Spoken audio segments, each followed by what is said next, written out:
And here's a little segment we call Roast a Scrote, where we read a story from one of our Patreon subscribers dragging one of the men they went out with. So this week's Roast a Scrote is from Anonymous, and it starts, I met this guy through mutual friends when a group of us went to a bar. We started talking. He asked if he could buy me a drink.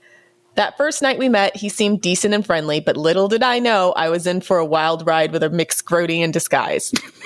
One thing I found a little weird about him on the first night was that he was practically glued to my side and followed me around.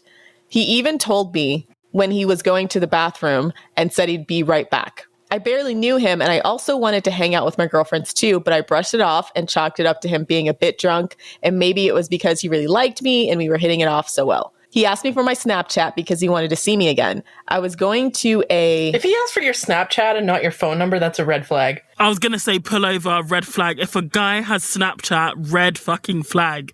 Red flag. Is there anything that's good that's going down on Snapchat? No. I personally don't think Snapchat is that bad. I like to use it with my friends, but I find men who use Snapchat are scrotes, so like they often use it for porn too, so. Yeah, it's better than Kick, but yeah, Snapchat is, if a guy asks for it, he's almost definitely interested in nudes. I was going to a big party the next weekend with a bunch of friends and wanted him to come, so I went ahead and invited him. He also asked for my phone number, so I put that in his contacts as well. He messaged me on Snapchat about an hour after we all went home, asking if I made it home safely. He didn't also text me to make sure I had his number saved in my phone as well. Our messages were exclusively on Snapchat, which is a red flag considering we were both in our early to mid-20s at the time. We would exchange messages frequently and tell each other about our days. He'd tell me if he was excited about seeing me at the party the upcoming weekend. In general, you know what? Now I think about it, like even whenever a man uses something other than like text or phone, I kind of almost want to say it's a red flag because I feel the same way about guys that use WhatsApp. What's wrong with WhatsApp? There's nothing wrong with it, but it's just like the insistence on using it. Like, oh, you don't have WhatsApp, you have to download WhatsApp. It's almost like they think everything they say is some kind of like secret code. You know what I'm saying? Yeah, I see what you mean. Right. Oh yeah, like the whole end-to-end encryption thing. Yeah, it's like you're not a fucking spy, okay? Like you don't need. Yeah, I can see like you've been talking a while and then you just switch there because it might be like, I don't know if he has like SMS charges. First of all, if he has SMS charges, I don't know. I don't date guys that don't have free unlimited plans, but whatever. But no, I like WhatsApp because I live it. Sometimes I go to areas that have spotty cell reception, but have okay internet. Like there's some, I don't know how much, like there's some areas like in rural areas, like my family's cabin, for example, where there's Wi-Fi there, but the cell reception is crap. So that's why I use WhatsApp generally. Yeah. Yeah, I don't mind it. I mean, I have it obviously, and I still talk to my friends that way. I just more or less think whenever a man's trying to immediately get you off text or phone, I feel like that's a red flag now to me, right? Where like they don't want to communicate through text or phone at first, at least. Yeah. Yeah. Agreed. I think Snapchat is definitely a red flag, and Kick too. Kick is like what people use when they're doing adultery, like when they're cheating on their wife. Doing the adultery. Doing one adultery. And it's also what like pedophiles would use to find young children. It was really bad for that. Oh no. Like really bad for that. The internet needs to be burned to the ground. So moving along. It's a Wild West out there. When it was time for the party, me and him continued to hang out there, and my friends and I booked cheap hotel rooms to crash for the night since we were all planning on getting drunk. I ended up bringing him back to my hotel room and we started hooking up. We were going at it for what felt like an hour, but in reality, it was probably only a few minutes. Wait. So it felt like an eternity, but it wasn't. So that means it's bad, right? I'm thinking she's just really fucked up, so everything's in slow-mo. I was thinking she's just drunk. Okay. All right, continue. When I started giving him a blowjob, at first I thought I heard moaning, but then it started to sound like he was snoring. I looked up and realized...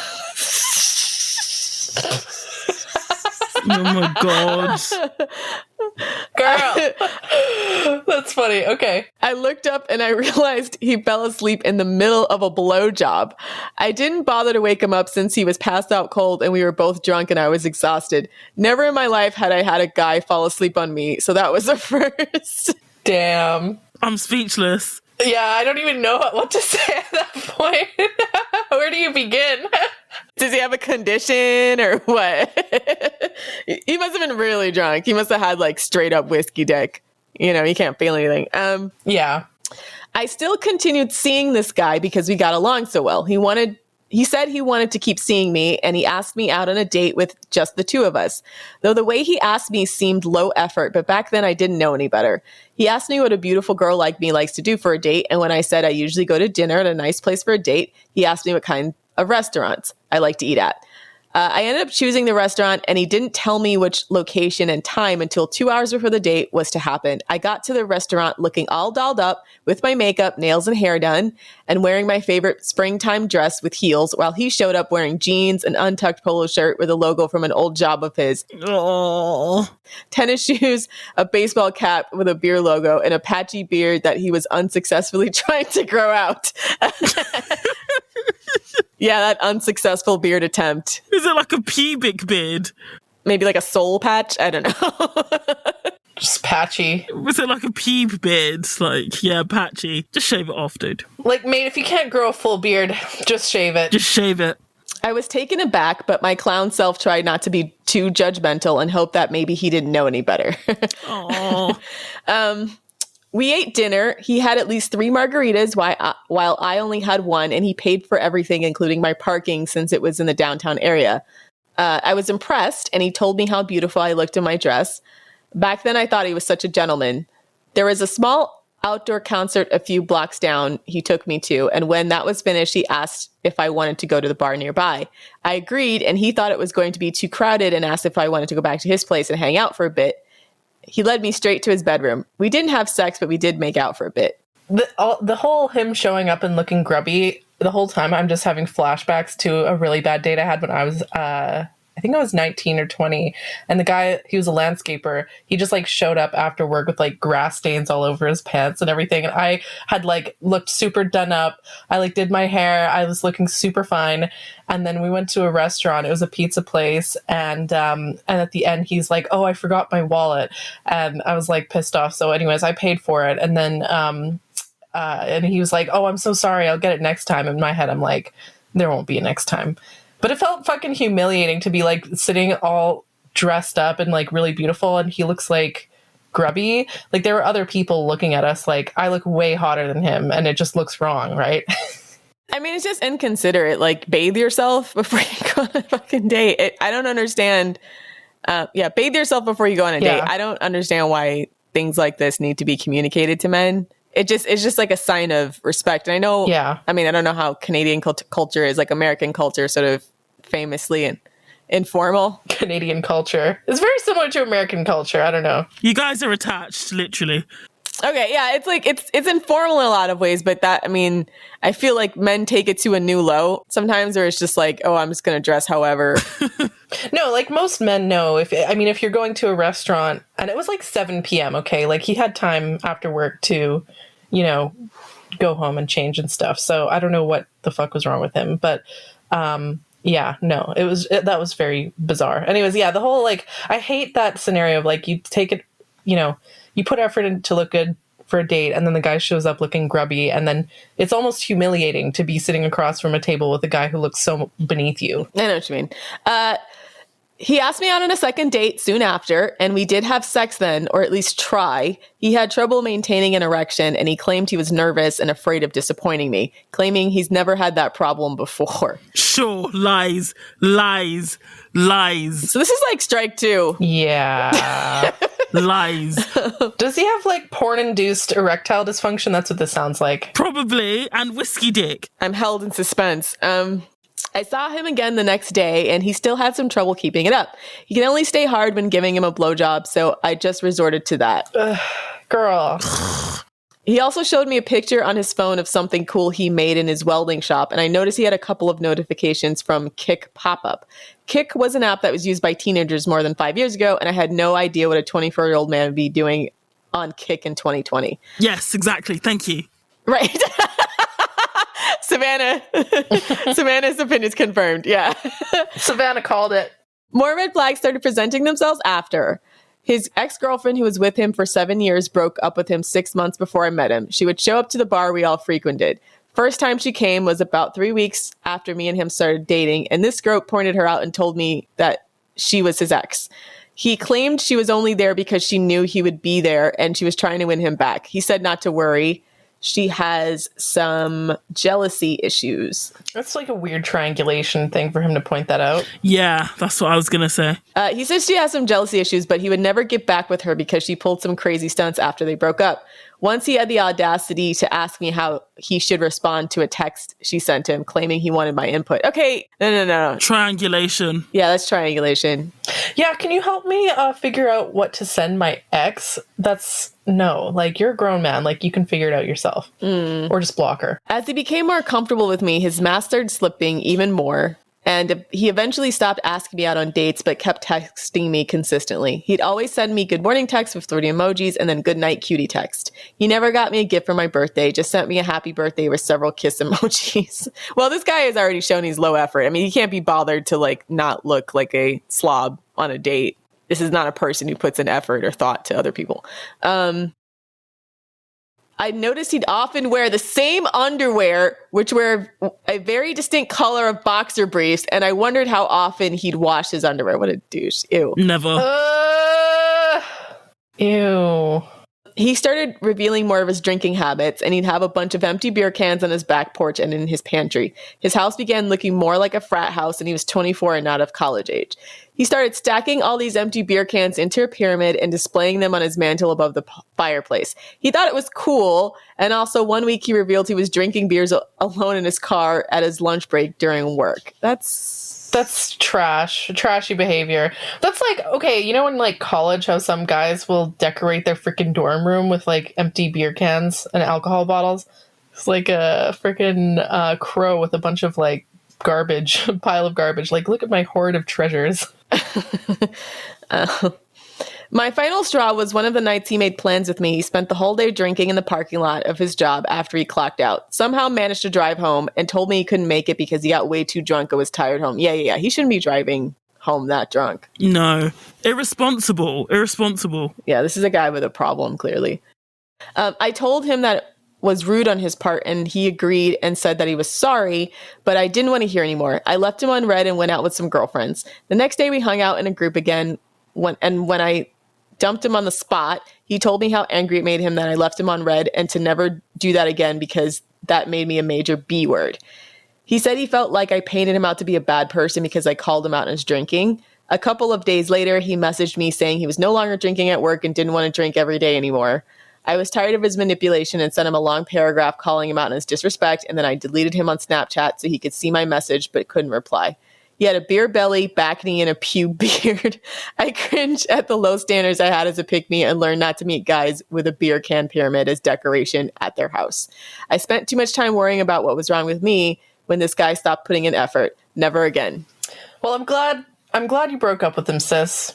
The only thing I would have done differently is, not dating him at all, but other than not dating him at all, is the paragraphs, like, don't send him in paragraphs. Just block and delete, honestly. Yeah. I guess now we're kind of seeing the build up to like his erectile dysfunction problems because he had a serious drinking problem. Did y'all ever actually have penetrative sex? Like, that wasn't a blowjob? Like, that's true. She doesn't really actually describe that here. Like, what did they ever actually have sex? With his whiskey dick. Yeah, whiskey-induced erectile dysfunction is also a problem. Like, you may as well date a eunuch. Like, that's exactly how useful. That's exactly how useful he is. I don't know what to say to that other than, like, fuck that guy. Yeah, I mean, how a man grooms himself and pays attention to his own hygiene and the respect he shows you on a date, that's going to be indicative of his sexual skills. And I think this checks out in this story, right? If he's drunk and passed out, drunk and lazy, drunk, can't get it up. Also, if a guy's low effort showing up to a date, he's probably going to be low effort like that in bed. Literally, he fell asleep during a blowjob. And then couldn't get an erection anytime you guys are hanging out any other time. So yeah, I feel bad for him because he needs to get his life together. yeah, alcoholism is no joke. So yeah, he needs to stop being an alcoholic. Like, geez. He needs to go to freaking Alcoholics Anonymous or something. But yeah, you don't have to put up with that. So I wish you all the good dick in the world. Yep. Cool. All right, so that's our roast to scrote. If you would like to submit your own roast to scrote or submit a queen shit or a Gnosis, we're looking for some more queen shits. If you just want us to like celebrate your successes, go to patreon.com/the female dating strategy and sign up for one of our tiers. You can listen to our bonus content and submit a story for us to be read out loud on the podcast. Thanks. Let's start the show.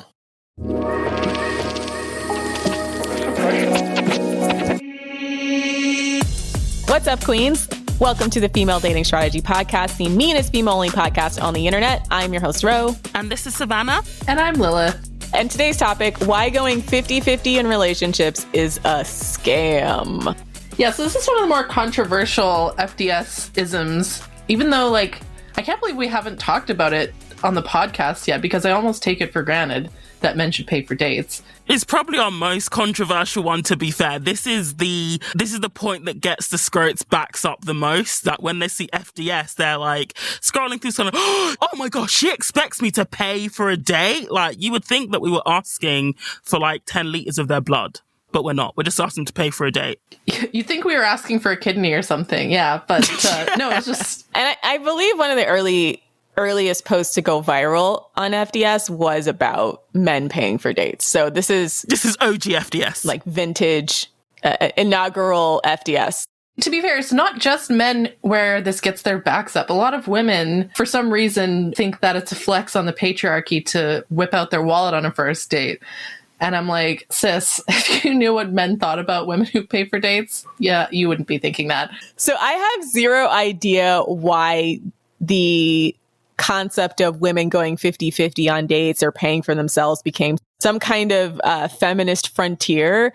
I know that this is a byproduct of second wave feminist ideas where a lot of feminists felt like, well, if I show men I can take care of myself and I'm capable of taking care of myself and I can pay for myself, then I'm showing that I should and can be equally respected in this relationship. But unfortunately, it just doesn't work that way, as a lot of women are finding out that women taking on more financial responsibility didn't necessarily translate to more relationship respect. If anything, I feel like all the scrotiest dudes just like took that idea and like ran with it. And they just kind of, you know, isn't it an interesting trick that patriarchy has played on us where, you know, if a man pays for dinner, that means he owns us and that we are supposed to submit to him and serve him and so on. But if we want to be free or we want to be respected, then we have to pay them to respect us. And they don't even respect us. They'll just take our money and run. Yeah. Women entering the workforce and having financial solvency allowed them to have the freedom to leave men who were bad for them and to invest in themselves and to create their own careers, their own financial independence. And a byproduct of that is women overall having healthier relationships because they were able to walk away from unhealthy relationships because they were not as financially dependent on men. But I don't think that a man paying for a date is indicating that you want to be financially dependent on him or setting women back, so to speak. Yeah, it's coded as, you know, a lot of feminists will, you know, especially the whole abolish gender role crowd will be like, you know, a man paying for dates is a symbol of the patriarchy or comes from a time when a man would protect and provide for a woman. And then the bargain in exchange for that was that women would submit to him and serve him. And so if you allow a man to pay for a date, then you're perpetuating this unequal power dynamic and so on. And I'm like, why does it have to be that way though? Right?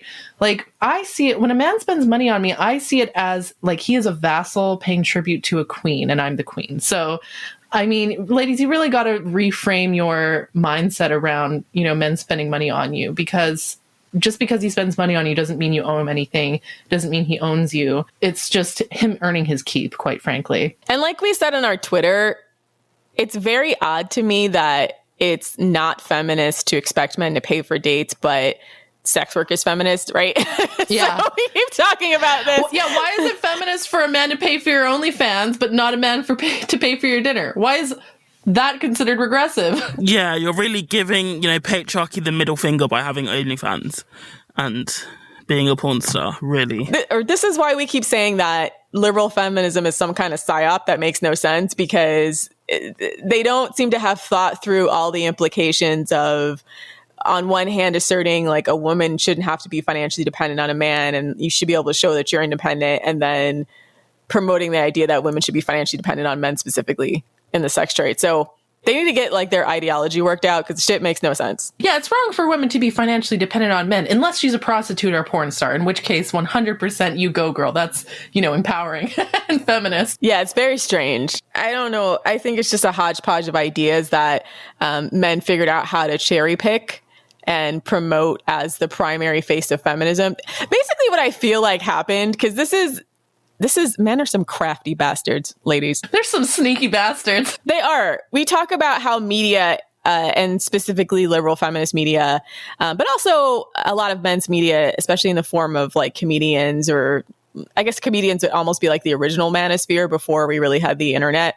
But certain narratives start to get pushed to the forefront, right, over other ones. So I know for sure, because we've highlighted this on the subreddit, that women's magazines in particular started pushing the idea like, oh, if you're a strong, independent woman, you should pay for dates. And men started pushing that idea as well, because they're like, well, why do I have to pay, right? If you're such a strong, independent woman. If she's not going to submit to me, then why should I pay? Right, exactly. And so I don't know, that's a chicken or an egg thing. Did like feminists come up with that themselves, or did men say that? So then liberal feminists like hop skipped and said, that's fine, I won't pay. That's fine, you don't have to pay. I'm an independent woman, right? And I'm leaning towards probably men said it first, and then liberal feminists probably scrambled to try to look like they were cool girls. And that they didn't need a man to pay. Actually, no. I feel like this idea that women should pay for dates is actually pretty recent. Like, as long as I've been alive, at least, it's been like normal for women to pay for dates. But even like talking to women who are in their 30s or early 40s, a lot of them are talking about how, when they were younger, it was the norm for men to pay for dates. So I think this is really only a thing that's been happening in the last like maybe 10 or 15 years. Maybe because of the economic downturn. Because I think some of this too could be after the 2008 financial crash, a lot of people were broke. And so men, what happens when we have economic downturn, men start blaming women and deciding that women don't deserve. So but I don't know. But I do think that I do think there's a lot of feminist media that was pushing that idea prior to that, though, because it wasn't the first time I heard of Going Dutch or like the Sadie Hawkins thing, where the idea was like, oh, women should make the first move, women should pay for dates, women should do everything, basically pushing women to do the primary pursuer role and pushing women to do the primary provider role. Like, I think it was before that, because I remember a commercial, or at least I've seen these vintage commercials from the 1980s about this woman bragging about, oh, I'm a woman, I can bring home the bacon and fry it up in a pan. Like the idea that a woman could do everything a man can do. So I think some of it was just about women showing, quote unquote, showing men they were just as good as them, or doing whatever they could do. Yeah, but then it ended up getting turned around on us, because now, before the gender roles used to be, men pay, women, are nurturing and submissive and whatever. And now we've got, a case where men don't have to provide, women have to provide, and we do all the cooking and the cleaning and the housework and the child rearing, right? So now gender roles are basically women. Yeah, we do everything a man can do, but we also still have to do all the things a woman can do or are supposed to do. And, men just don't want to do that. Like, I mean, it's easier to get women to want to work, because to work is to have money and financial independence, right? Who doesn't want that, right? But who wants to do chores? Nobody, right? So the idea of forcing men to do chores is going to be a lot harder than the idea of getting women excited about having their own money, because like chores suck. And truth be told, everybody who wasn't wealthy, essentially, or at least middle class, had a woman in the house who worked, right? Like the concept of a woman not having to work is actually only been afforded to a small amount of women, at least in the United States. Like middle class and upper class, yeah. Yeah, for middle class to upper class women. So working class women have pretty much always worked. So even when we're having this conversation, it screams like privileged white feminism. The idea that working is going to somehow bring a sense of equality to relationships that, quite frankly, a lot of working class women who've been working forever. Exactly. Working class women have always worked, and they were still considered subservient to men. So working by itself and paying and earning your own money and so on is by itself is not going to... They probably could include these type of women in already. And I believe that a lot of feminist scholars who critiqued second wave feminism said as much, that essentially this is a movement for privileged white people for them to feel like this is a movement for privileged white women to feel like they're correcting the economic power imbalance in their home, or feeling like they're going out there and having their own careers and having their own sense of importance in the world. But for women who don't have that privilege, it doesn't necessarily seem like a pressing feminist issue because they're already working. Yeah. So, I mean, the thing is it's not that, it's not like working by itself is going to create equality. It's the narratives around heterosexual relationship scripts that need to change. So it's, like having your own money is important, but it's not enough by itself. And here's the thing, in terms of like, how do we apply this to female dating strategy?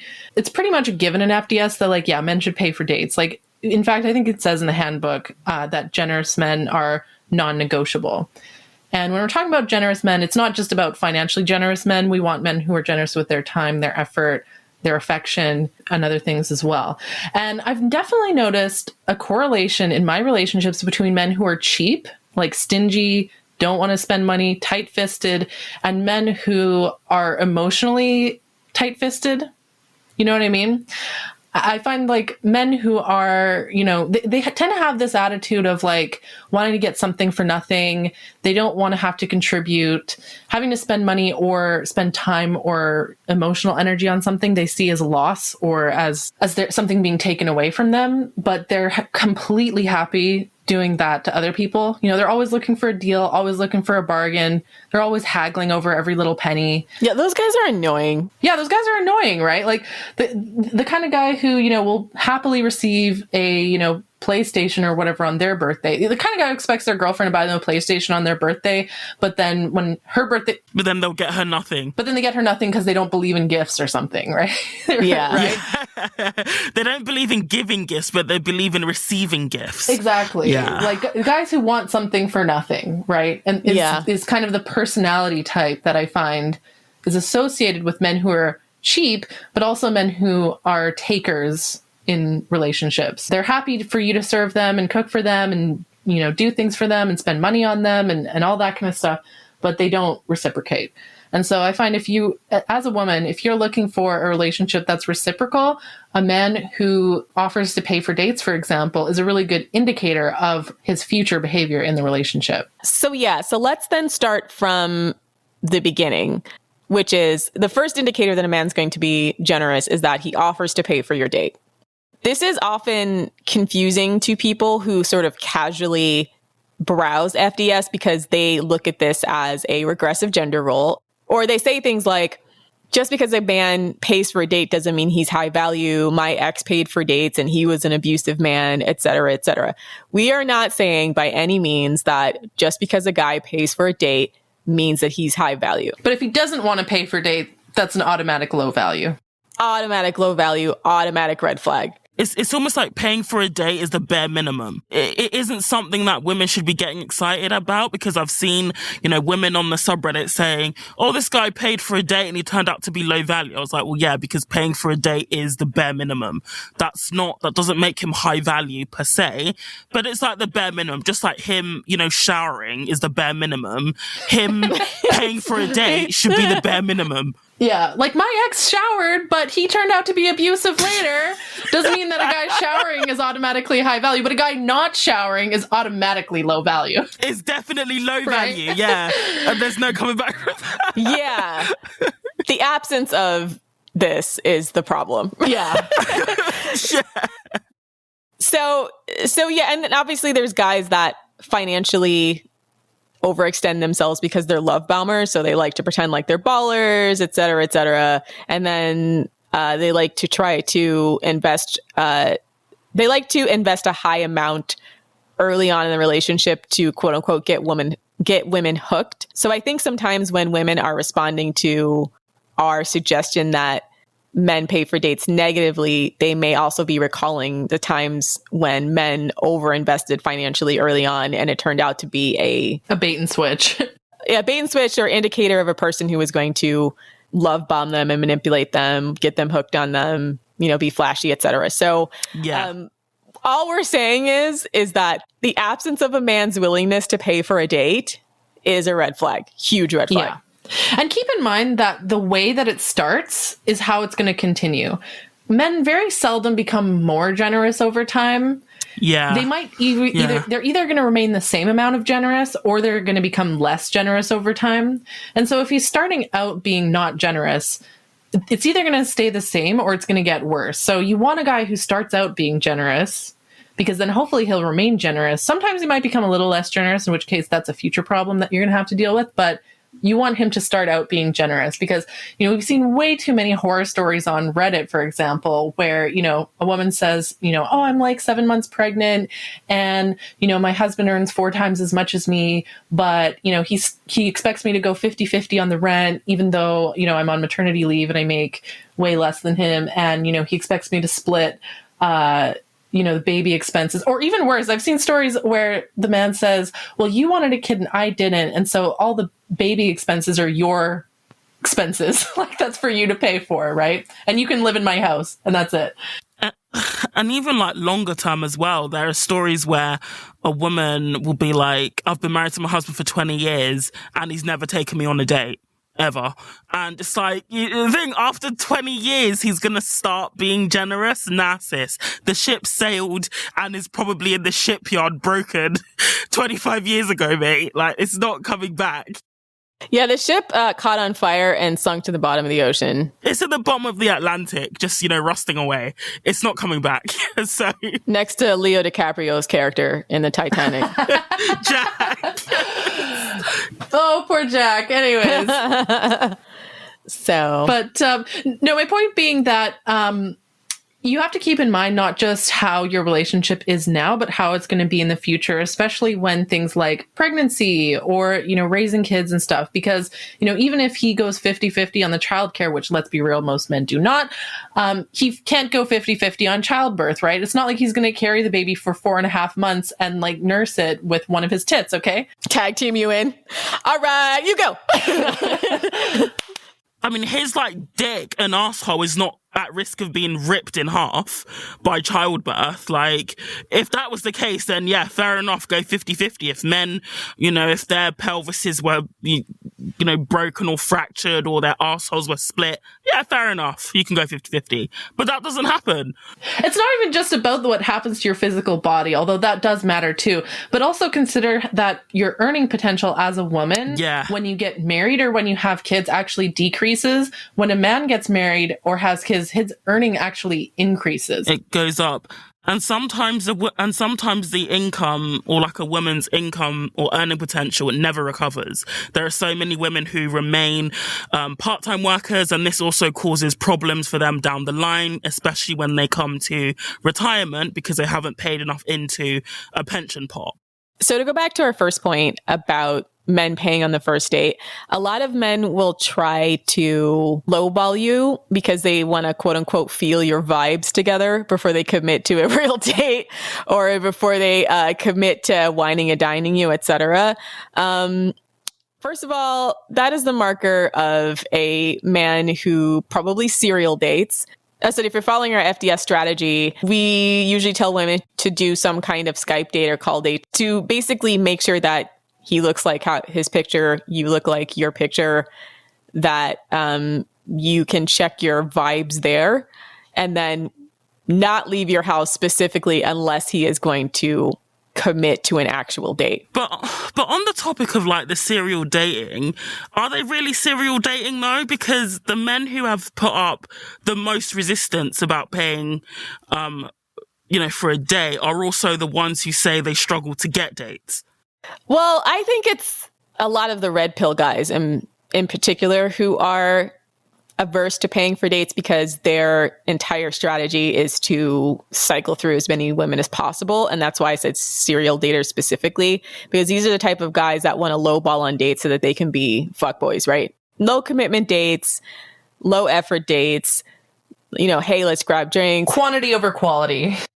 Yeah, quantity over quality, because they're just looking for casual sex, or they're just looking for a woman they can be a pretend boyfriend for, or like bait and switch later. So part of the 50-50 strategy, at least for men, is to not have to make as much financial investment and then cover a wide range of women, or don't make as much financial investment in each particular woman, so that you can date a lot of women at once. And what we're saying is, don't let them be able to do that. Eliminate those guys from your dating pool. Yeah.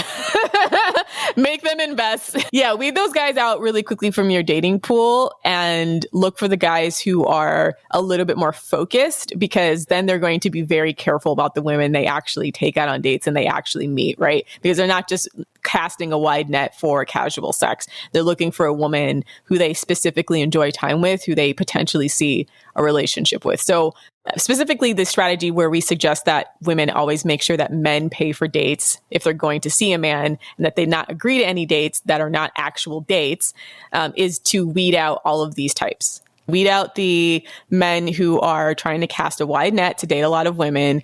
That is going to weed out most men, except for the extremely wealthy who could date a lot of women and pay for a lot of dates. Then you got a different problem. But for the average guy, just forcing them to invest even a little bit, $50 for you on a dinner, as well as his own money for $50 for his meal, will force them to focus on specific women rather than just casting out a wide net to try to get laid. Keep in mind, we're not asking for a $500 fine dining experience. You can find a perfectly affordable, $20 a person, right? And if he can't afford that, then he shouldn't be dating. Honestly, if he's so broke he can't afford, $20 a week for a date, he should be focusing on improving his financial situation. Yeah. Because most guys don't cook either. So most men are eating out all the time anyway. So he can probably sacrifice one meal to take you out. Yeah. Even if he's kind of strapped for cash. I think it's also going back to, bare minimum standards. If you look at, most women will have friends where if their friend asks them out, they'll pick up the bill and not think twice about it. So when you're going on a date, you're ultimately looking for a man to essentially become, one of the most important people in your life. So why would he treat you worse than a friend? I know when I go out with my friends or my sisters, it's not a big deal who pays. Sometimes I pay, sometimes she pays, but generally speaking, the one who asks the other one out is usually the one who pays, basically. Yeah, and we expect men to make the first move, so. Exactly. So, why would you want to be with somebody who can't even treat you as good as your friends? Especially when they're auditioning to be the main man in your life. It just doesn't. That's another way to look at it as well. Exactly. So we're not saying that because he pays, then he's in charge, that you have to submit to him. We're not talking about gold digging. We're not talking about hypergamy. We're talking about a dating strategy. And I want to keep re-emphasizing that because this just seems to be a bone of contention with everyone who takes issue with FDS. And I feel like they really, really read surface level. They really only see the surface level of our strategy if they think it's about gold digging and hypergamy when it comes to asking men to pay for dates.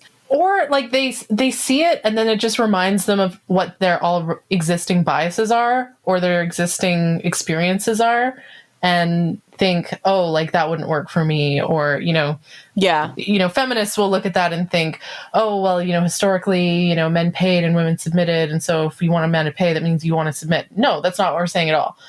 It's a very different strategy. And it's not just about getting free dinner. The end goal is a relationship with a man who is generous. So, and that's the other thing, the whole free dinner thing. Let's talk about that. The free dinner strategy. That's our nickname.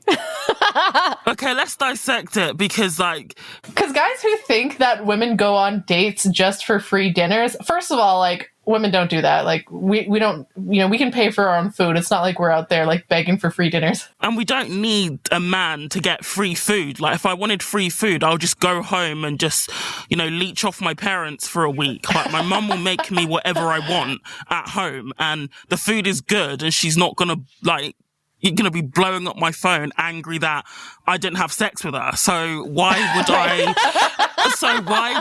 need... Way less hassle. Do you know what I mean? Like, why would I be scrolling through Tinder? And also, to be fair, like, I take myself out a lot. Like, I go solo dining. I really enjoy my own company. Like, I'll take a book and just read or do some work.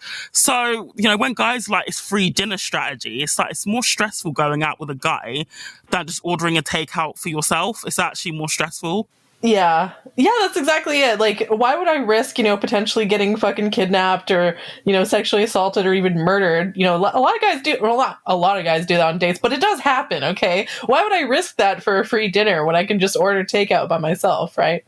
Or just harassed and annoyed and having to deal with a strange man's pissy attitude, because that's just more than enough reason to not waste your time on a quote unquote free dinner with a guy that you haven't vetted properly and feel like you're going to have a good time, right? Because a lot of these guys are just, why would you waste 3 hours of your evening just being annoyed, right? And something that guys also don't seem to want to acknowledge, they're not stupid either, but they just don't want to acknowledge this fact, is that getting ready for a date is not free and it's very time consuming. Like, this is the gender that loves to say, oh, men are visual. We love going for women who look good because it's our biology. But then looking good costs money. Like, I was running, through my head how much on average it costs, me to get ready for a date if I'm, really going all out. It's upwards of like £100. And this is even before I've even seen the guy. If you look at a dress, if you look at hair, if you look at nails, if you look at makeup, and then the time, I've already invested over £100 before I've even seen you. So for me, the dinner is not free. Yeah. Guys love to say, oh, we're so visual, but then looking good costs money. It's not free. Yeah. And let's be real. Like, the guys who complain that, oh, women just use me for free dinners, it's just cope. What's actually happening is they go on the dinner, the woman doesn't have a good time, probably because his personality is unbearable, and then she doesn't call him back. And so rather than be like, oh, women don't like me and don't want to spend time with me, maybe I should do something to like be more likable to women, they instead just go, oh, women are just using me for free dinners. Oh, she used me. Yeah. Mate, you should, if you have the opportunity to buy a woman a dinner, you should consider yourself lucky. A lot of men don't even get that. Okay? That's right? So, that's your opportunity to impress a woman, and it's your fucking fault if you blow that opportunity. That's not women's fault. So to piggyback off of what you're saying, a lot of women are afraid to go on dates that are full dates and instead prefer to go on low cost, low effort coffee dates because they think, well, I don't want to make the mistake of being in the same room with the guy. And then if I want to nope out of the date, it becomes awkward because we're having dinner. So to reiterate, a lot of the vetting strategies that FDS suggests, the bulk of the work should take place prior to you meeting in person, so that the first time when you meet a guy in person, it shouldn't be a huge deal to go on a formal date unless he just drastically changes his entire personality. Once you end up on a date, in which case it's perfectly fine to excuse yourself to the bathroom and just not come back. But I want to make sure that we say that because people really get on us because we say fuck coffee dates, right? And a big reason why we're kind of anti-coffee dates is because, again, low investment on men's part, a high probability that you will become overly emotionally invested in a date than a low effort date without focusing on how much he's actually invested first. And can I just also make the point that I actually don't drink coffee, so that would be a non-starter for me. And I'm not going out of the house to drink water, so coffee is... Coffee or drink dates for that matter, because the nighttime version of that is going on drink dates. Same difference. Yeah. Meaning you should go on a date where, shout out to Coco Butte, no walk dates, no coffee dates, no drink dates. Have dinner, observe his manners. The dinner is an opportunity for him to show the full extent of his behavior, even if it's not dinner per se. Let's say you go to a museum. It doesn't necessarily have to be dinner, but a date where he's financially invested, and also you have ample opportunity to view his personality in a variety of settings and with a variety of people. And it also needs to be thoughtful as well. Like, let's not forget that axis as well. A lot of women comment on my Twitter to say things like, well, I just feel more comfortable paying half until I get to know him better. Or, what if I don't like going for dinner? What if I prefer, drink dates or coffee dates? And to that I say, you do you, it's your life. If you really like coffee dates, then, I'm not going to arrest, no one from FDS is going to come arrest you, right? FDS is ultimately about a specific way to date, and we recommend strategies for women that are going to create the best possible result. And if you are not interested in getting the best possible result, that's on you. And specifically, don't let men condition you to accept less, because I don't know if I made that clear in my last comment, but don't let men guilt trip you for accepting a dinner that they paid for, right? Some of the coffee date and drink date women prefer that because men in the past have guilt tripped them and antagonized them over a date that they went on that the man paid. Yeah. And what we're trying to say is fuck them and fuck that. Yeah. Yeah. Yeah. What we're trying to get across is don't let them condition you to accept less because they're assholes, right? Yeah, exactly. Because that is a minimum investment. And they've now conditioned you to accept less than the minimum, because they've now conditioned you to accept the idea that if they pay for a dinner, that they're somehow owed additional time, they're owed sex, they're owed consideration, they're owed anything but your company for the meal, as long as you're mutually enjoying it. What we're trying to point out is that men keep lowering the bar and you guys keep accepting it because you keep getting scared, right? You keep letting them intimidate you out of asking. Or men keep bullying women into lowering their standards, and then rather than recognize that as the bullying that it is, women just take it as fact. Right. Exactly. So, a lot of women will say oh, I feel uncomfortable accepting a dinner date or going on a dinner date. Why? Because then I'm going to feel like I owe him something. No, you don't. And it's okay, take a second to ask yourself, why do you feel that way? Why do you feel like you owe sex to a man just because he took you out for dinner? Is it because you actually owe him sex, or because men have bullied you in the past into thinking that that's what you should do? This is how the bar starts to get pushed lower and lower and lower until it's slicing through the center of the earth and coming out of the other side, right? This is how the bar gets lowered. Men just start to make demands about what they feel they're owed, and then women get intimidated out of standing their own ground. And I'm like, if we don't start putting the bar somewhere reasonable, then it won't even just be coffee dates, right? The next generation of girls will be bullied into doing even less, right? Oh, if you don't let me come over and eat all your food and chill in your house and watch Netflix. But didn't we see on Reddit the laundromat day? Exactly. Yeah, laundromat day. Yeah. He was literally washing his clothes and she was just stood there. And helped him fold it. Yeah. Like a dickhead. Don't. Yeah, that's what I mean. Ladies, it's not just about you. It's also about future women and girls, right? The sisterhood, yeah. And my sister makes this point all the time. She was like, there are so many women who are letting the team down, I think. Don't let the team down, sis. She literally says that, it's also I'm not sure if I should say this in the pod, but I'm going to say it anyway, fuck it. But it's also, we don't have to accept the lowered bar, and each time a woman accepts a lower bar, that's where it's going to remain. Men aren't going to turn around en masse and raise the bar because they've really got little incentive to, because they're so used to women accepting the lowered bar. Women as a class, we have to work together to raise the bar, because ultimately men, they want us probably more than we want them now as well. So the gender dynamics, especially for relationships where we're seeing, single men, are having less sex, they're less happy outside of relationships. I will find sources for these, by the way.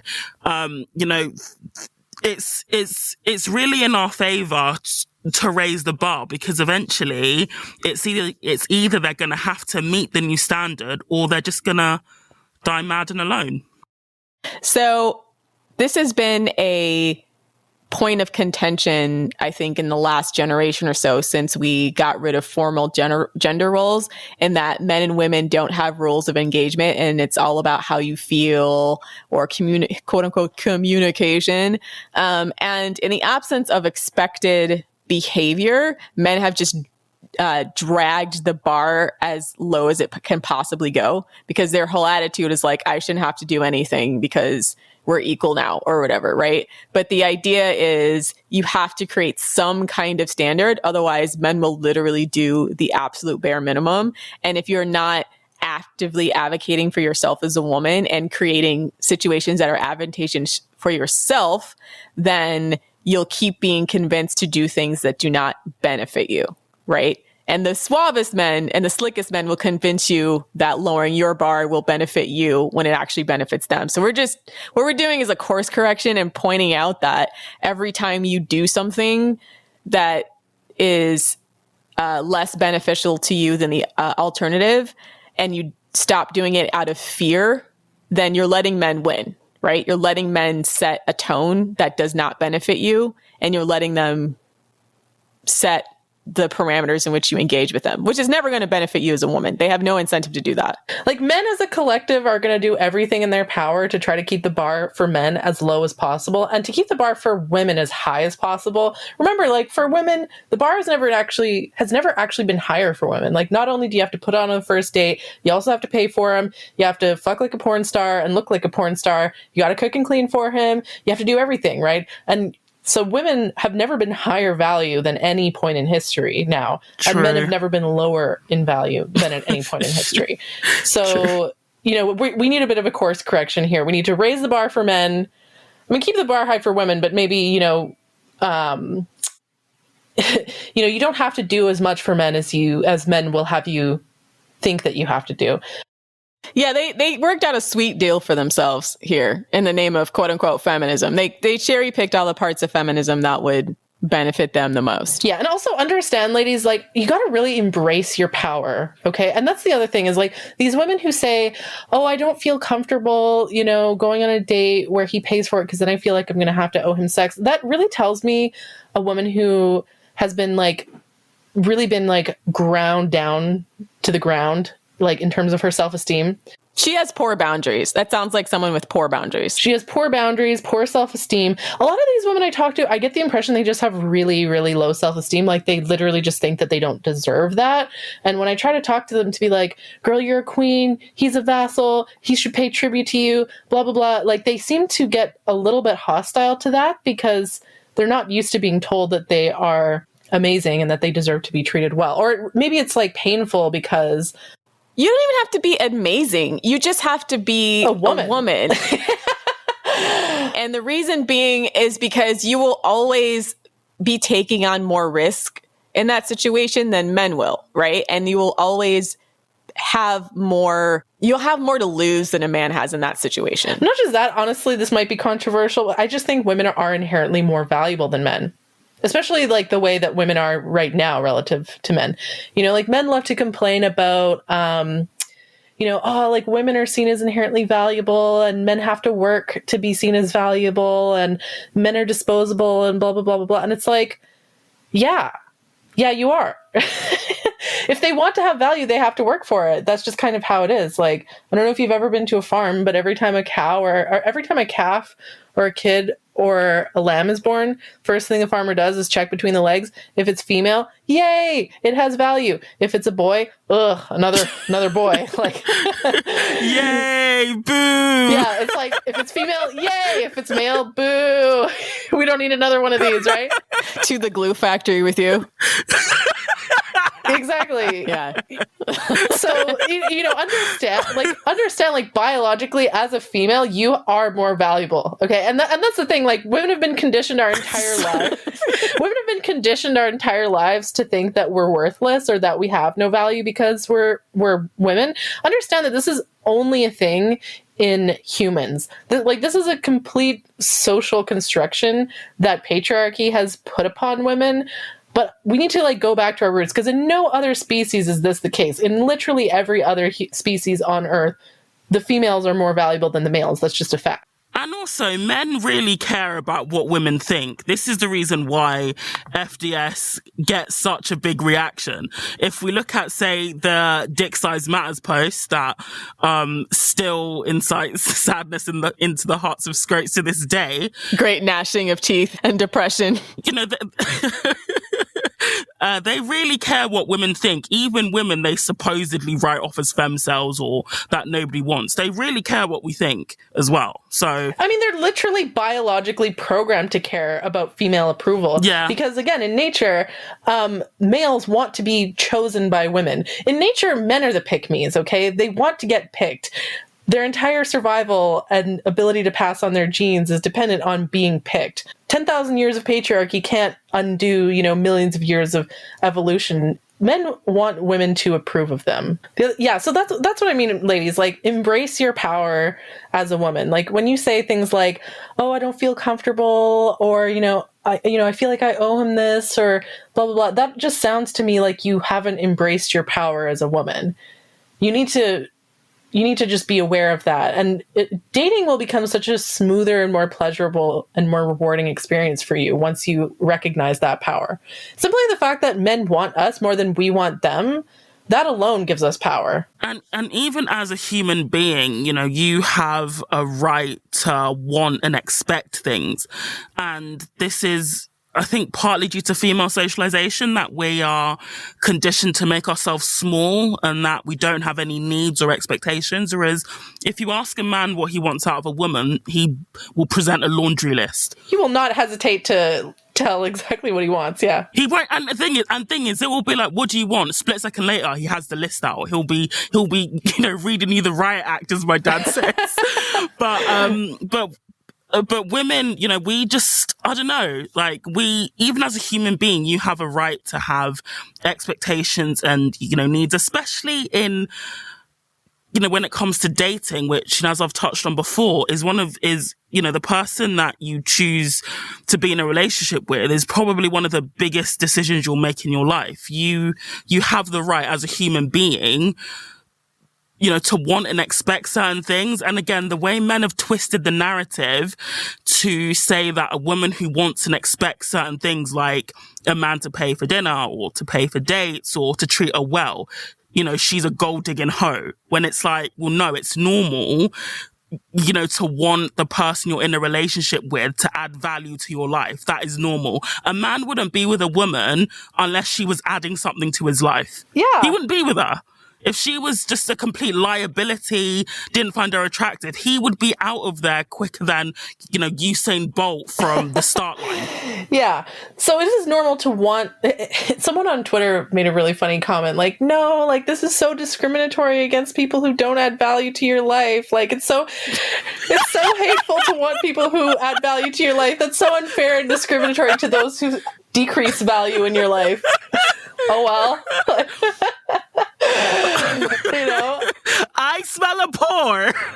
Yeah, I smell a pour. It's not even about being poor, because a lot of richer... Yeah. I saw a post on Reddit a while back that was like, poor men can be just as financially abusive as rich men. True. In the sense, if you're taking out loans for your man, or, if he's always asking you for money, or he can't afford his own car, you have to drive him anywhere, that kind of shit. I consider that a form of financial abuse or financial exploitation, at least. And so say no to that. Whether he's rich or poor, like, don't let him use you. It is normal to want things, ladies. Okay. And it's normal to do things to get the things that you want. So with that, after you've gotten past your first date, now you have to continue to vet a man and his willingness to contribute to you and be generous over the course of the next couple of months when he's still in his trial period. Trial period. Right. Before either of you decide that you're going to be a permanent or at least long-term fixture in each other's lives, right? So a question we get asked a lot is, how long should a man pay for things before you start to chip in? Personally, I say indefinitely, but that's just me. So here's like best case scenario, slightly less great, and maybe bare minimum, right?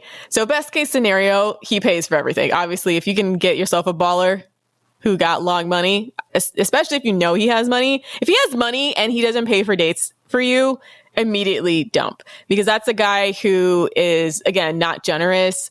And it's not the same as a man who literally cannot afford to pay for a lot of dates.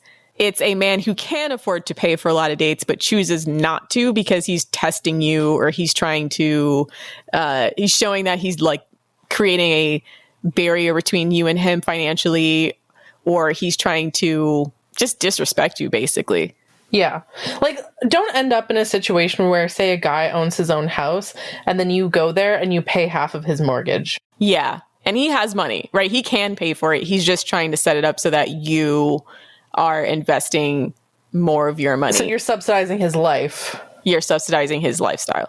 So if a man has the money and he refuses to keep paying for dates, or tries to suggest you go 50-50, then that's a red flag. That guy has offshore assets he's going to hide from you. Yeah. If a guy has significantly more money than you and he's insisting on going 50-50, that's when you're going to end up in the kind of relationship where, you know, you are barely scraping by and can't afford to have any savings. Because he's probably, if he has a lot more money than you, he's probably going to expect to live a, you know, lifestyle that matches his income level. And so if you try to live, you know, beyond your means and still try to go 50-50, that's going to end up in a situation where he's, you know, you're basically subsidizing his life. Like, he can still afford savings and so on, and you won't. And that's a recipe for female poverty. Someone brought this up on the subreddit because there's a perception that only poor men can be hobosexuals. But a lot of times men who financially abuse women are actually not poor. Sometimes they do have money. They just figure out a way to use women's free labor. I believe the post was describing a scenario where a guy, he was divorced. He actually had a decent amount of money, but he was bringing his kids over to his girlfriend's house every visitation weekend. And then his kids were eating up all her food. And then he was staying at her house during the weeks when he was working. So he basically was staying in her house, not putting any money towards the rent, not putting any money towards any of the utilities, and then bringing his kids over to use up all her resources during the week when he would have his visitation weeks. So this is a guy who could afford it, but chose not to because he figured he could have a woman who would just step in and take care of all those things. Yeah. Men can be gold diggers too. In fact, I think men are more likely to be gold diggers than women. Yeah. So, yeah, rich men can be gold diggers too, absolutely, except they're more likely to be like time, like food and youth diggers. Now for your average guy, let's say he earns a similar amount as you. He should still be paying for the majority of the dates, but I would probably show a token of appreciation here and there, meaning if you go out for dessert, pay for dessert. Or if you progressed past the just going out for dinner portion and you're going to go out dancing or something, pay for a drink or two, right? Small tokens. Yeah, you go out for breakfast, you buy him a bagel. But honestly, I think if you and a man are going to be living together, I still think he should pay all or most of the rent. Especially things like groceries, right? Like, I dated a guy where he was a bodybuilder and he ate like 5,000 calories a day. And me, with my diet, I eat between 1,600 to 2,000 calories a day.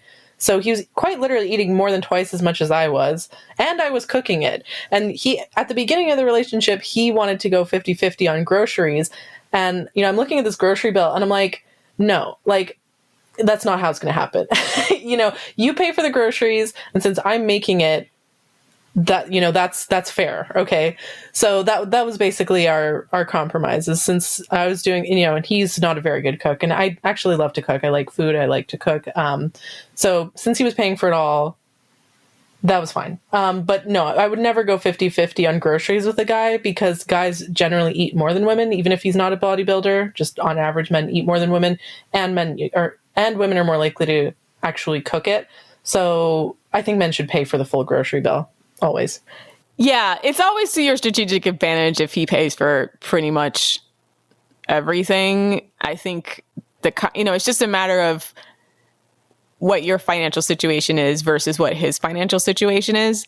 And so I think the strategies are slightly different for high income men because, and again, this is all about vetting for their general willingness to invest in you and their general generosity level, right? So their generosity could generally and genuinely be limited by their financial circumstance. But the point is to, first of all, weed out guys who are too broke to be dating, but also weed out guys who are not going to put in the investment in you, even if it hurts a little bit, right? Yeah. Because a guy will invest in things that he sees value in, right? Like guys will spend thousands of dollars on video game equipment, as we know, stand in line for days for new Jordans or a new PlayStation. Yeah, like I've seen so many stories of guys who will spend like $5,000 on their gaming setup, but then squabble over like a $500 engagement ring for their soon-to-be wife, right? Like that, a guy will, there's been so many cases on Reddit of, a guy spending like $100 or $50 on an engagement ring, a piece of jewelry she's supposedly going to be wearing on her ring or on her finger for every day for the rest of her life. But he spent thousands of dollars on, a TV or gaming setup or his car or whatever, right? Understand that men spend money on the things that they value. And if he doesn't want to spend money on you, that means he doesn't value you. And, a lot of people will be like, I'm not materialistic, or, I don't believe in material things. And it's like, always remember how a man would act if his dream girl came to him. Not just that, but also like understand that, what is life if not based in material reality? Yeah, true. Right? Like believe in a man's actions over his words. Like if he says he loves you and he values you and he cares about you, but he doesn't actually do anything to show it, he doesn't love or value. You're being manipulated, right? Like if he says he loves you, but he doesn't show it, he's manipulating you. He's lying to you. So, part of showing that he loves you, cares about you, values you is by, not just effort and time and affection, but also money. Like that's the realest way that he can show affection, in my opinion. Quite frankly, it's the lowest effort way too. I mean, if a guy's hemming and hawing over that and he can afford it, actually, even if he can afford it, again, shouldn't be dating. If a man's hemming and hawing over that, then just think, and he can afford it, then that's a huge red flag. Yeah, exactly, because that's an indicative of his overall strategy and view towards finances for the remainder of your relationship. Yeah. And in my personal experience, this is actually, I've dated a lot of guys who, work in trades, who, carpenters, pipe fitters, and so on. And what I like about these kinds of guys is that, when they spend money on me, I recognize that, I recognize the physical labor and time that went into him earning that money, right? So I think that it's like he's trading like the labor that he does at work in exchange for, something that would make me happy. Money is a proxy for, effort and time. And if he's not willing to spend that on you, he's not willing to spend time or effort on you. Yeah, if he can't make the literal lowest investment possible, he's not going to be able to invest when it really, really matters. Because money is one of those things that's, first of all, that a lot of couples fight over. So this is also a long-term vetting strategy for your financial style. But also the idea that a man should always value the people in his life higher than just the stuff, right? The stuff, right, exactly. And also keep in mind that men really do benefit from being in a relationship or from living with a woman. And so if you as a woman are thinking like, no, if it irks you, the idea of him paying for the whole rent or paying for the whole grocery bill, just understand that your presence as a woman being there is adding value to his life. There's so many tangible and intangible things that women do for the men that we're in relationships with that you can't always put a dollar amount on it, but you can tell in the fact that women or men in relationships with women live longer, for example. They have better like health outcomes. And so that's like the metric at least. So, they tend to be happier. They earn more money as well.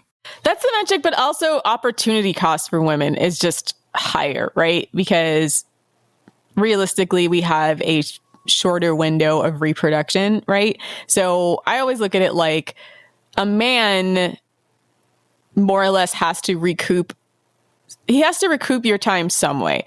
We are not the same biologically, and so men tend to show bigger investment up front because of the fact that women have to invest so much more on the back end, and because women are so much more vulnerable on the back end, right?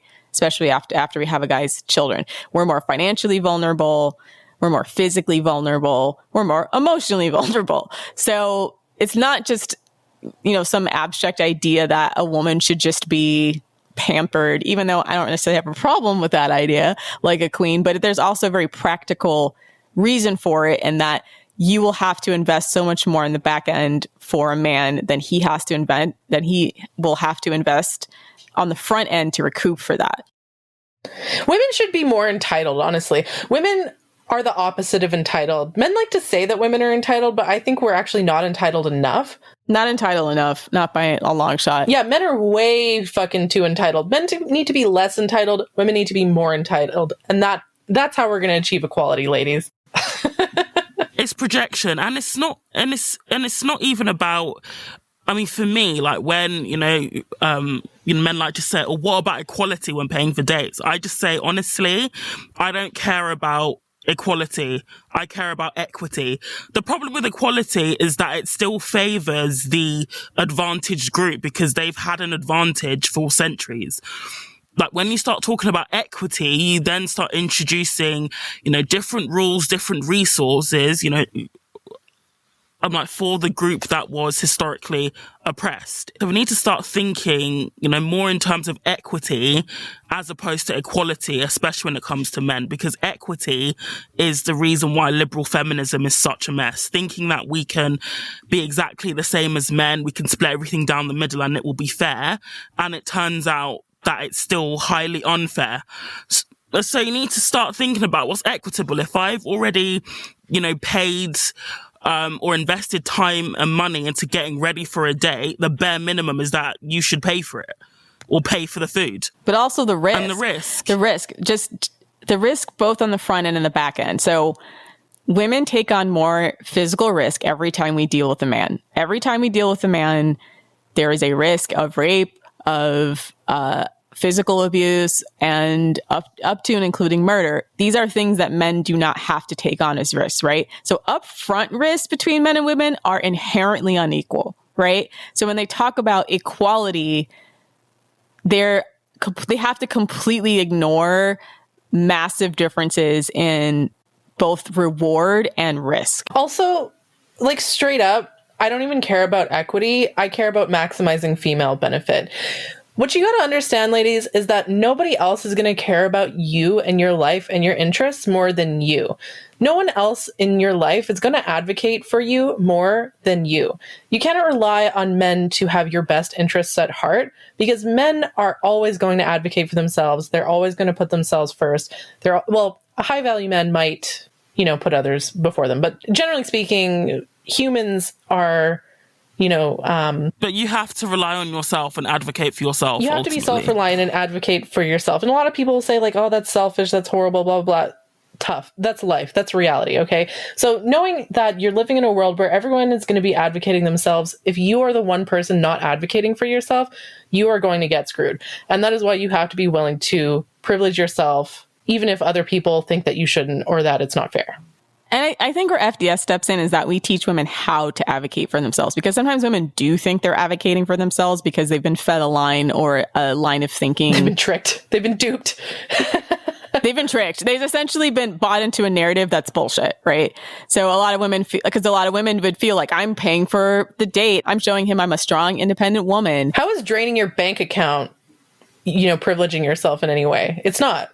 I'm showing him he has to respect me because I paid for this date. And that's just not how it works. So what we're doing is adjusting the narrative closer to reality and adjusting it closer to what actually benefits women based on statistics, what actually women are experiencing in the dating world, our collective knowledge, so to speak. And our collective knowledge here is that and not even just our collective knowledge, but material factual reality is that every time you engage with a man, women are taking on infinitely more risk, right?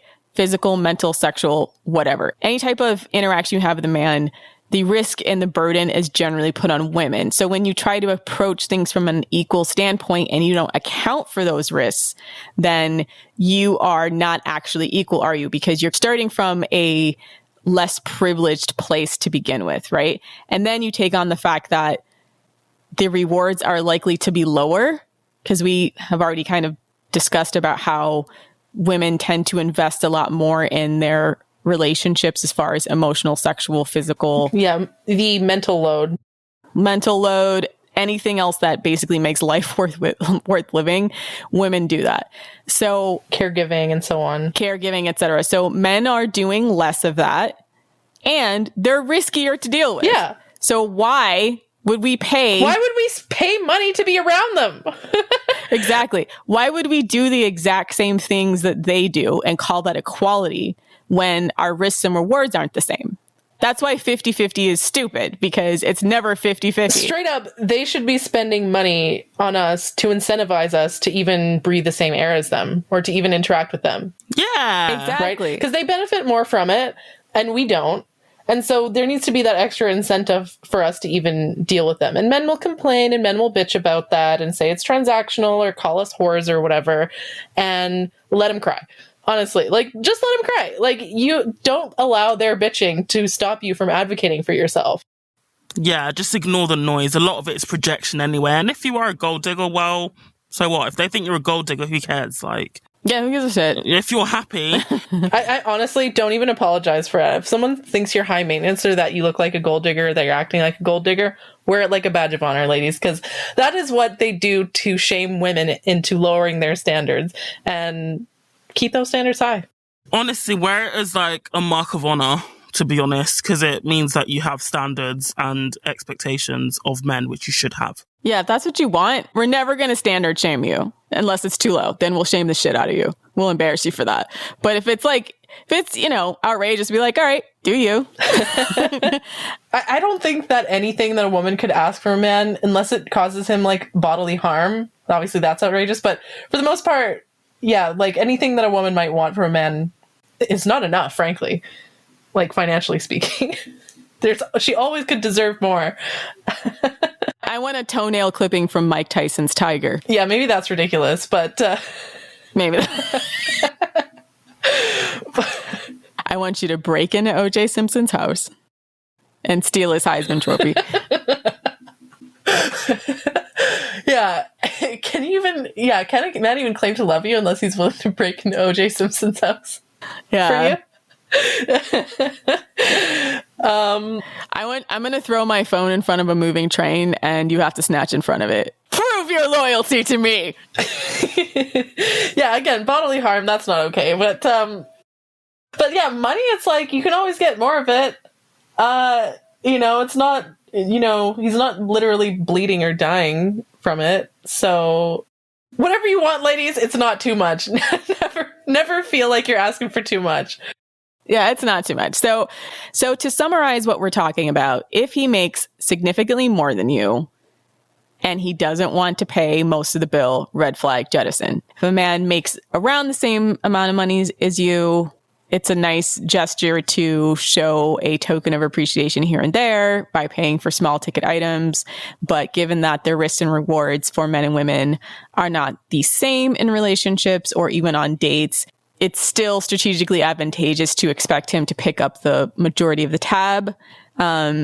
Obviously, if you guys have a relationship that leads to marriage, then in a marriage, most states, all of your earnings are communal property. So then your negotiations look a little bit different. But especially during the dating stage, it's important for men to show early investment. And part of that investment is financial. And then if he makes substantially less than you, then he needs to get his shit together and shouldn't be dating at all. Yeah. If he's super broke, what's the point? So at that point, he's a charity case. If you're majorly wealthy, I know we have some boss bitches on FDS, some women who make a lot of money. Yeah. So let's talk about women who are like, Judge Lynn Toler, where you're just like absurdly wealthy And just numerically speaking, there aren't going to be that many more men who are earning more than that many men who earn more than you. I would say that men like that still need to have an overall positive effect on your bank account. Even if they can't, pay for things or pay for as many things as you can.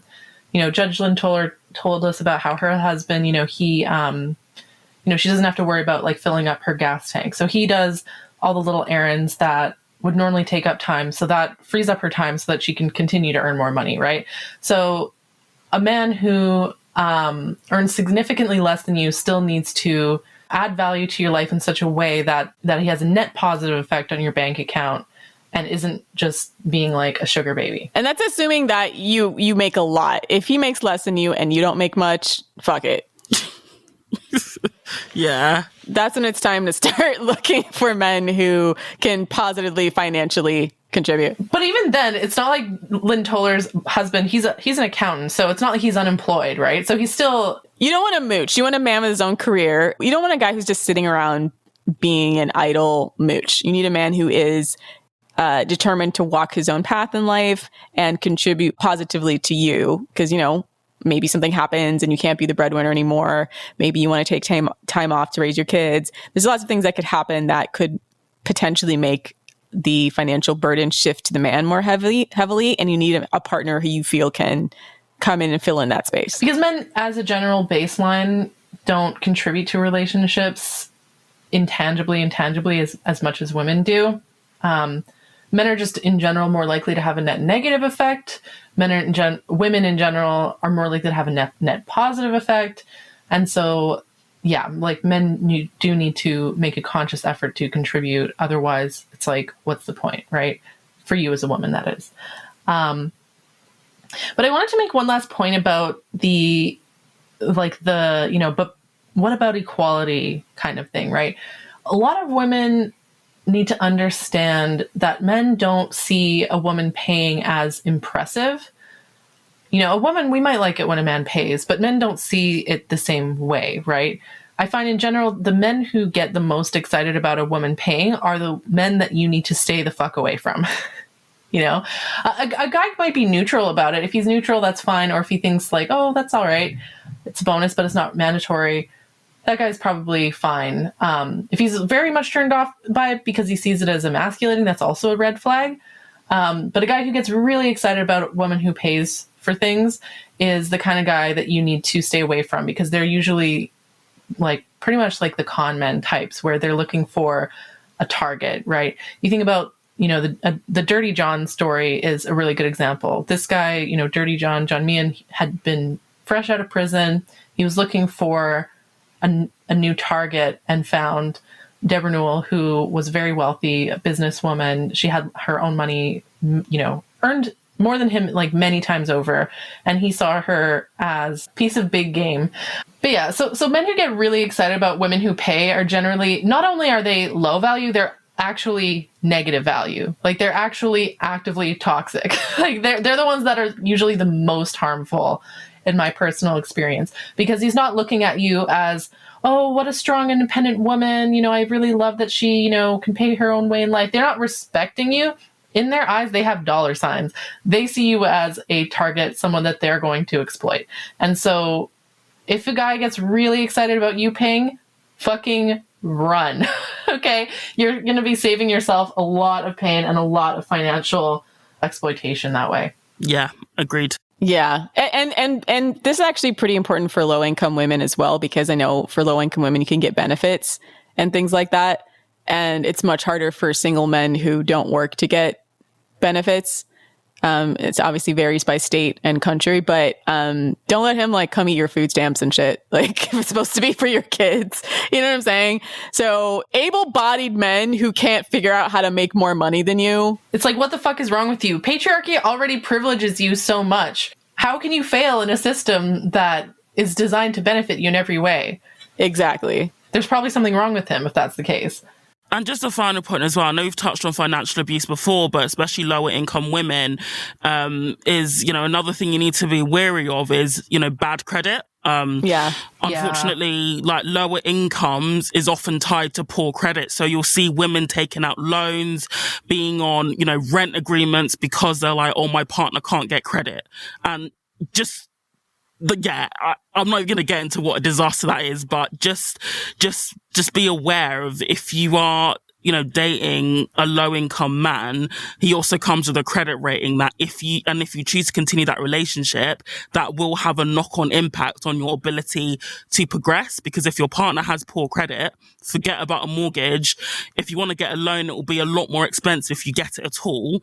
And I've seen women get into real financial messes because he basically ends up using her credit rating as his credit rating. Or like he can't get out a loan because his credit is so bad, he gets her to take out a loan for him on his behalf. He then tells her to do it, and then he can always dip, because if the loan's in your name, they don't give a shit if you've given it to someone else or what it's for. You're on the hook for it, all of it. Yeah, understand that like men are like, like the pink stain from that Cat in the Hat story, like the pink stain where it like starts in the bathtub and it gets like bigger and bigger and bigger each time, right? So understand that like men's negative effect or ability to grime up your life, right, is more likely to be exponential than not, right? They're more likely to fuck up your life than improve it. And they also know, like, for low income men, they're more likely to come with some kind of serious vice. Yeah. Gambling, drug addiction, that kind of cycle of poverty a lot of times is exacerbated by different mental health or addiction or substance abuse issues and lack of counseling and generational trauma, et cetera, et cetera. So I know a lot of people will try to pressure women who are low income to accept less because they feel like, well, you don't have any money and who are you to demand anything? But it's actually probably more imperative for you to have boundaries and for you to advocate for yourself and look for the best deal for yourself. And don't worry about all these guys that say, like, you don't have this, so you're low value, et cetera, because it's all projection, right? It's all projection with men. Make sure that you are putting yourself in the best possible financial position. And that means not taking on useless, low value, non-working ass, broke, don't have a dollar, no pot to piss in, 6 teeth and half a testicle scrote. So don't do it to yourself. Yeah, I see a lot of guys being like, oh, all of you women want a high value man. Well, what if you're not high value? And it's like, I'm a woman. I don't need to be high value. Yeah, bitch. We won. You're female. You won. Okay. So, 90% of people on online dating are men. Okay. Like, people out there on the dating scene who are actively looking for relationships are mostly men. Okay. Just supply and demand. Okay. These guys will be living in a homeless shelter and scrape up change to buy prostitutes. So if he's not financially contributing to you, that is a choice. And just understand, like, rules of supply and demand. Men want us more than we want them. That gives us power. By default, we are in a better position to demand the things that we want. That puts us in a better bargaining position, ladies. Never forget your power. Never forget your worth. You are a queen. You deserve the best. Men are vassals, and they must pay tribute to you. Facts. End of episode. Boom. And that's our show.